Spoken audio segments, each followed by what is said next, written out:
हाँ जी। तो देखिए अगले ही वीडियो में मैंने आपसे पढ़ाया था कि ड्राई सेल जो होते हैं वो लॉन्ग टाइम तक क्या नहीं करते, नहीं चलते हैं। लॉन्ग टाइम तक क्यों नहीं चलते उसका रीजन मैंने आपको लिखा है, यहाँ देखो, why dry cell do not a lost a long, sorry lost long. तो हम लिख सकते हैं the age of dry cell is not high, यानी इनका जो एज है वो काफी ज्यादा नहीं होता। Since NH4Cl corrodes Zn apparatus due to acidic nature when the cell is not used.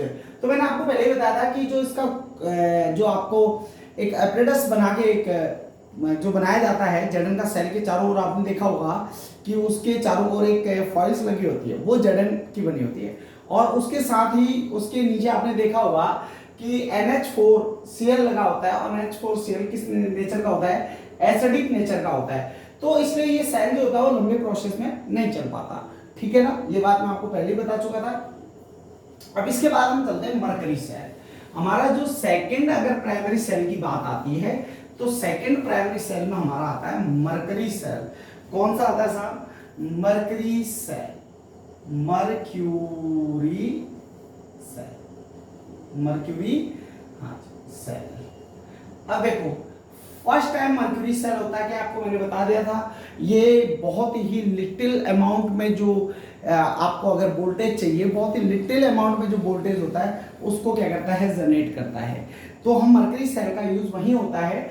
अब देखो मर्करी सेल में जो हमारा एनोड होता है वो किसका बना होता है। सबसे पहली बात तो यही है कि भाई मर्करी सेल का जो एनोड होता है वो किसका बना होता है। तो जो एनोड बना होता है वो बना होता है जिंक अम्लगम का। आपको पता है जब मरकरी को किसी भी मेटल के साथ मिक्स किया जाता है तो हम उसे क्या कहते हैं, अम्लगम कहते हैं। क्या कहते हैं, अम्लगम। तो हम यहाँ पर लिख सकते हैं कि ये क्या है आपका, यहाँ पर लिख देता हूं मैं, क्या है ये, जिंक है आपका, क्या है, जिंक, और क्या है, मर्क्यूरी, मर्क्यूरी अम्लगम, क्या है, अम्लगम, ठीक है। तो ये जिंक मर्क्यूरी का अम्लगम है जिसका हमारा क्या बना हुआ है, एनोड बना हुआ है। तो जी कैथोड किसका बनेगा, ठीक है। अब देखिए तो कैथोड किसका बनेगा, तो कैथोड बनता है कि कार्बन पाउडर और किसका, HGO, है ना। तो पहले तो HGO और पेस्ट ऑफ कार्बन का क्या लेंगे, पेस्ट ऑफ कार्बन। यहां पर हम प्लस क्या ले लेंगे, paste of carbon, paste of carbon, ठीक है। तो पेस्ट ऑफ कार्बन ले लेंगे, ठीक है। तो ये हमारा क्या बन जाएगा, कैथोड बन जाएगा। अब आप कहोगे सर यहाँ इलेक्ट्रोलाइट क्या लेंगे, तो इलेक्ट्रोलाइट की प्रेजेंस में हम यहाँ लेंगे,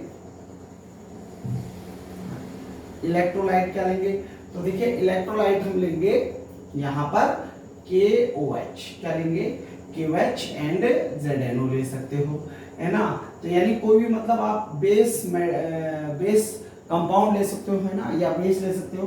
तो ये हमारी बात हमें ध्यान रखना चाहिए। बाकी हम इसको खुद अपने हिसाब से बना सकते हैं कि एनोड जिंक मर्करी अम्लगम, है ना, act are anode and cathode is HGO in paste of carbon and electrolyte KOH and ZNO are used, ठीक है, in electrolytes। तो हम इसको ऐसे बनाकर लिख सकते हैं, ठीक है। तो हमें ये प्रोसेस जो है ये तीन बातें याद होनी चाहिए सेल के लिए, ठीक है। अब हम इसके लिखेंगे कैथोड एंड एनोड रिएक्शंस। तो सबसे पहले हम लिखते हैं इसकी एनोड रिएक्शंस। कौन सी रिएक्शंस, एनोड। और मैं आपको बता दूं जितना भी हमारा इलेक्ट्रोलाइट होता है, जो भी इलेक्ट्रोलाइट होता है वो एनोड के साथ रिएक्ट करता है। किसके साथ रिएक्ट करेगा, एनोड। अब आपको सर क्यों करेगा, तो आपको पता ही है यहाँ पर एनोड क्या है, हाईली रिएक्टिव है। तो इलेक्ट्रोलाइट का मतलब क्या होता है भाई, इलेक्ट्रोलाइट क्या होगा, जब उसके संग रिएक्ट करेगा जब तो डिसोशिएट होगा और वो उसके संग रिएक्ट करके क्या बनाएगा, प्रोडक्ट बनाएगा, ठीक है। तो इलेक्ट्रोलाइट और एनोड हाईली रिएक्टिव कौन होता है, एनोड होता है, ठीक है। तो एनोड में हम लिख देंगे ZnHD प्लस OH। अब मैंने OH क्यों लिया, K हटा दिया, बेसिक नेचर मैंने यहाँ पर प्रेजेंट किया इसका। अब बेसिक नेचर आपको पता है क्या है, तो आपको पता है जिंक अम्लगम ZnO है। अब मैंने आपको कई बार मैं बताता भी हूँ, तो रिएक्शंस को देखो समझना चाहिए, उसको रटना नहीं चाहिए। यदि आपके रिएक्टेंट में कहीं भी OH आ जाए, क्या आ जाए, OH, तो आप डेफिनेट समझ लीजिएगा कि आपका जो प्रोडक्ट बनेगा उसमें वाटर पक्का निकलेगा। क्या निकलेगा, वाटर। अब आपको पता लग गया यहाँ OH है तो यहाँ वाटर निकलेगा जी, क्या निकलेगा, वाटर निकलेगा। तो ये निकल गया, बस आप लिक्विड निकल गया। अब लिक्विड निकल गया तो आपको पता है H के कितने यहाँ पर 2, तो हमने यहाँ पर भी 2 लगा दिया। अपने को पता लगे भाई यहाँ पर क्या बनेगा, ZNO, कैसा बनेगा, सॉलिड बनेगा, नहीं बनेगा। आप देखो, आप इसको बैलेंस करके देखो, O के 2, O के यहाँ पर 2 हो चुके हैं, H के 2 हो चुके हैं, Zn का हो चुका है। अब आपको ये अम्लगम क्या है भाई, वो तो इसके अंदर क्या है, प्रेजेंट है, तो उसको हम चाहे दिखाएं ना दिखाएं उससे कोई मतलब नहीं है। अब यहाँ पर देखो, यहाँ माइनस के कितने इलेक्ट्रॉन ज्यादा हैं, 2 ज्यादा हैं, तो इस ओर आप कितने इलेक्ट्रॉन जोड़ दोगे, 2 इलेक्ट्रॉन क्या कर दोगे, ऐड कर दोगे, यानी ऑक्सीडेशन स्थिति होगी।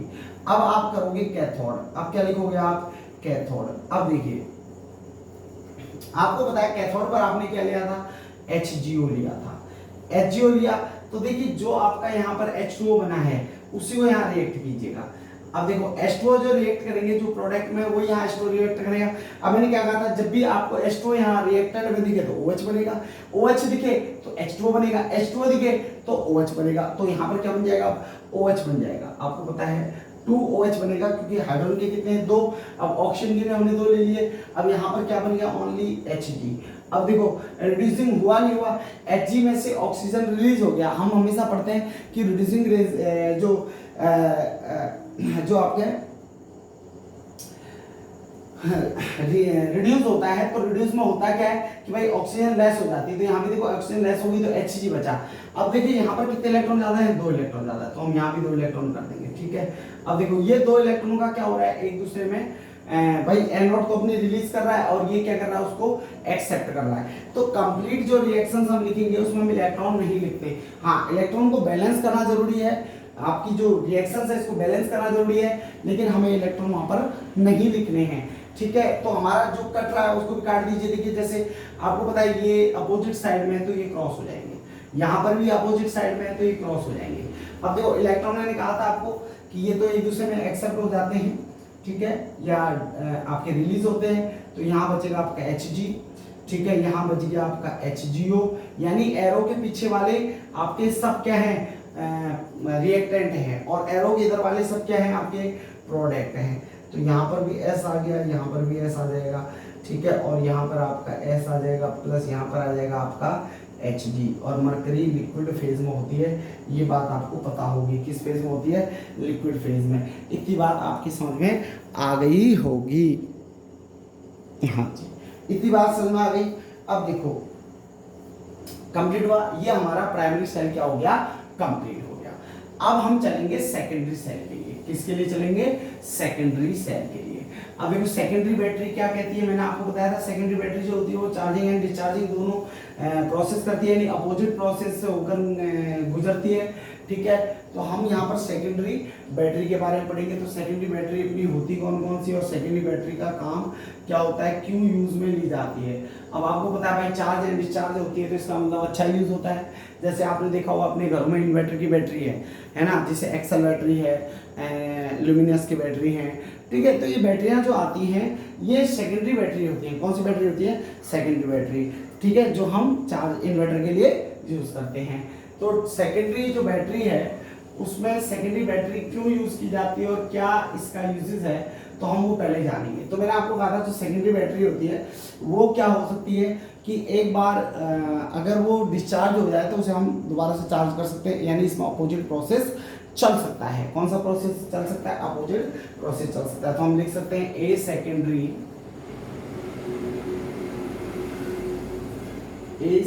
बैटरी, ठीक है। तो secondary battery can after use,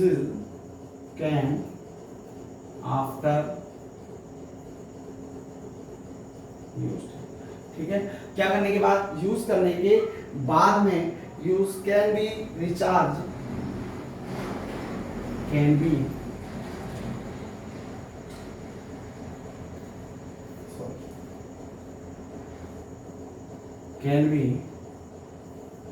recharged, ठीक है, can be recharged by passing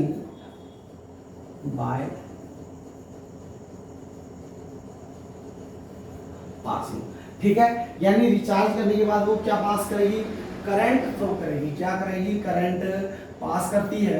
क्या करती है, करंट पास करती है and throw in opposite, throw it, ठीक है। तो वो क्या करती है, साथ ही साथ क्या होती है, थ्रो इट यूज्ड, ठीक है, throw it in, sorry it throw, हाँ, इट इन यूज्ड, ठीक है। इसका यूज हम कहां पर कर सकते हैं, अपोजिट डायरेक्शन में। किस में कर सकते हैं, अपोजिट डायरेक्शन में इसका यूज हो सकता है। किसका यूज हो सकता है, हमारी बैटरी का यूज किस में हो सकता है, अपोजिट डायरेक्शन में होता है।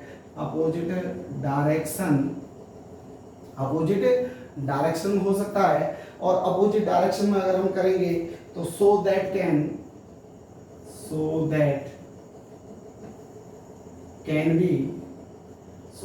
कैन बी यूज्ड अगेन, तो हम इसका यूज दोबारा कर सकते हैं, ठीक है। तो हम इसका ये क्या कर सकते हैं, यूज कर सकते हैं। तो आपने यहाँ देखा होगा कि जो सेकेंडरी बैटरी होती है वो after use can be recharge by passing current through it in use opposite direction so that can be used again. तो हम इसका यूज क्या कर सकते हैं, दोबारा कर सकते हैं। A good secondary cell can be undergo, है ना, तो ए गुड सेकेंडरी सेल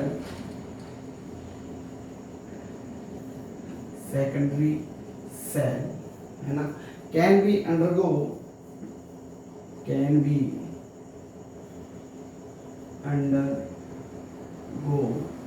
ठीक है। तो क्या कर सकता है ये, a large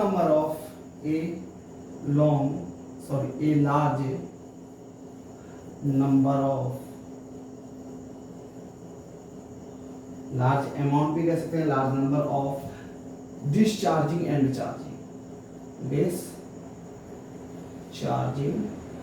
discharge and charge, ठीक है।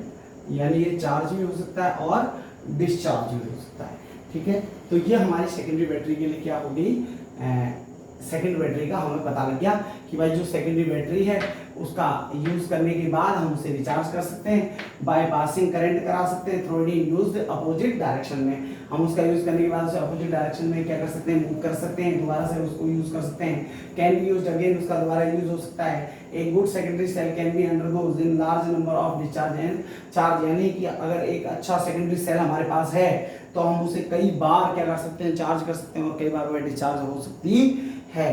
तो ये हमारा सेकेंडरी सेल है। क्या है, सेकेंडरी सेल। और सेकेंडरी सेल में भी यानी सेकेंडरी बैटरी भी कितने टाइप्स की होती है, 2 टाइप्स की होती है। कितने टाइप्स की होती है जी, 2 टाइप्स की होती है। सेकेंडरी बैटरी भी कितने टाइप्स की होती है, 2 टाइप्स की होती है। अब 2 टाइप्स में पहली कौन सी होती है, लेड बैटरी। कौन सी बैटरी होती है हमारी, लेड बैटरी। कौन सी होती है, लेड स्टोरेज बैटरी,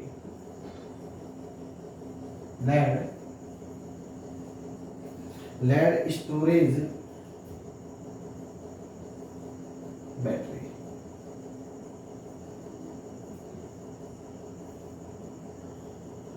अब लेड स्टोरेज बैटरी कौन सी होती है, देखो अगर हम क्या लिखें, एनोड। अब इसको भी हम ऐसे लिख सकते हैं कि जो हमारा एनोड होगा, यहां से लिख देते हैं, थोड़ा सा स्पेस बचेगा। जो हमारा एनोड होता है, और एनोड हमारा होता है लेड ग्रिड का, यानी लेड मेटल कह दो या लेड एनोड कह दो, लेड ग्रिड, लेड मेटल, यानी जो लेड मेटल होती है उसका हमारा क्या होता है, एनोड होता है। और जो कैथोड होता है, जो क्या होता है जी, कैथोड होता है। और कैथोड होता है हमारा लेड ग्रिड का। किसका होता है, लेड ग्रिड का। तो हम लिख सकते हैं grid of lead packet, grid of lead dioxide, lead dioxide, ठीक है। किसका होता है, लेड डाइऑक्साइड की हमारी ग्रिड होती है। और जो हमारा इलेक्ट्रोलाइट होता है, क्या होता है, इलेक्ट्रोलाइट होता है, ठीक है। और इलेक्ट्रोलाइट जो हमारा होता है वो H2SO4 होता है। और H2SO4 भी कितने परसेंट होता है, 38% होता है। कितने परसेंट होता है, 38%, ठीक है। तो एनोड, सबसे पहले हम एनोड पर रिएक्ट कराएंगे।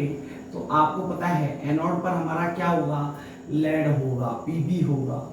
और Pb क्या है, मेटल है। और वो H2SO4 पूरा नहीं लिखकर हम क्या लिख सकते हैं, SO4 माइनस का 2 लिख सकते हैं। क्यों? क्योंकि H2SO4 को हम अगर H2 हटा दें तो SO4 माइनस, क्यों? क्योंकि हमारे पास यहाँ पर मेटल है और मेटल किससे रिएक्ट करेगा, नेगेटिव आयन से रिएक्ट करेगा, ठीक है। तो जब ये क्रिया करेगा यानी रिएक्ट करेगा तो SO4 बनेगा और कितने इलेक्ट्रॉन रिड्यूस हो जाएंगे, यानी रिलीज करेगा 2 इलेक्ट्रॉन, क्योंकि यहाँ 2 इलेक्ट्रॉन एक्स्ट्रा हैं वो रिलीज कर देगा। अब ऐसे कैथोड पर बात आ जाए, किस पर बात आ जाए, कैथोड पर। तो कैथोड पर हमारा क्या है, PbO2 है। तो देखिए यहाँ पर दोनों ही है, Pb है और O2 भी है, तो यानी प्लस भी और माइनस भी है। तो हम यहाँ H2SO4 ले लें, हाँ है ना, तो हम H2 को ऐसे लिख दें, क्या आयंस के रूप में ले लें, तो हम यहाँ ले लें H प्लस और यहाँ ले लें SO4 माइनस आयन, ले सकते हैं क्या। अब देखो तो ये प्लस है और ये माइनस है, तो माइनस की रिएक्ट प्लस से और प्लस की रिएक्ट माइनस से, तो प्लस वाला माइनस से रिएक्ट करेगा तो क्या बन गया, PbSO4।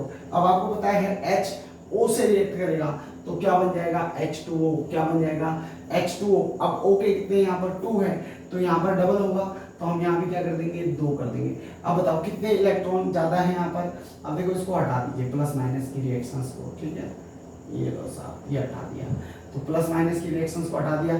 तो बताओ अब यहाँ पर प्लस के कितने हैं, 4, यहाँ माइनस के 2, हटाओ तो प्लस के 2, तो ये बचा आपका, बचा नहीं बचा।